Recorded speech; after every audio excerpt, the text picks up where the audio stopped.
সে তো অবাক, কিরে বলে কি? আমার এই যে দুইজনের ব্যাপারে দুইজনের একটু ভালো ভালো কথা বলে দিচ্ছেন, একদিন দেখবেন রাস্তা দিয়ে হাঁটার সময় একে অপরকে সালাম দিয়ে ফেলছে, সালাম দিয়ে বুকে জড়ায় ধরছে, আছে না নাই?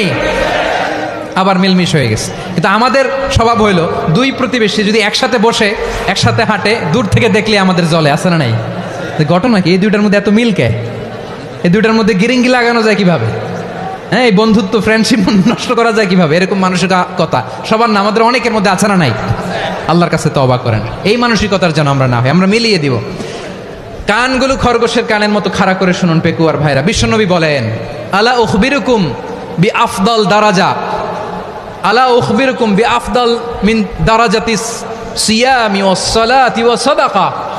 হে আমার উম্মতেরা, নামাজ, রোজা, দান, দেখেন নামাজ, রোজা, দানের চেয়েও বড় কোনো শ্রেষ্ঠ ইবাদতের কথা আমি কি তোমাদের বলবো না?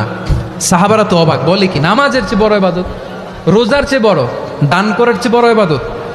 সাহাবীরা বললেন, বালা ইয়া রাসূলুল্লাহ। নবী বলেন, বিশ্বনবী বললেন, নামাজের চেয়েও বড়, রোজার চেয়েও বড়, যাকাতের চেয়েও বড়, সাদাকার চেয়েও বড় একটা ইবাদত আছে, আমি কি তোমাদের বলবো না? সাহাবারা বললেন, ইয়া রাসূলুল্লাহ, বালা অবশ্যই বলবেন, সেটা কি? বিশ্বনবী বললেন, ইসলাহু যাতিল বাইন।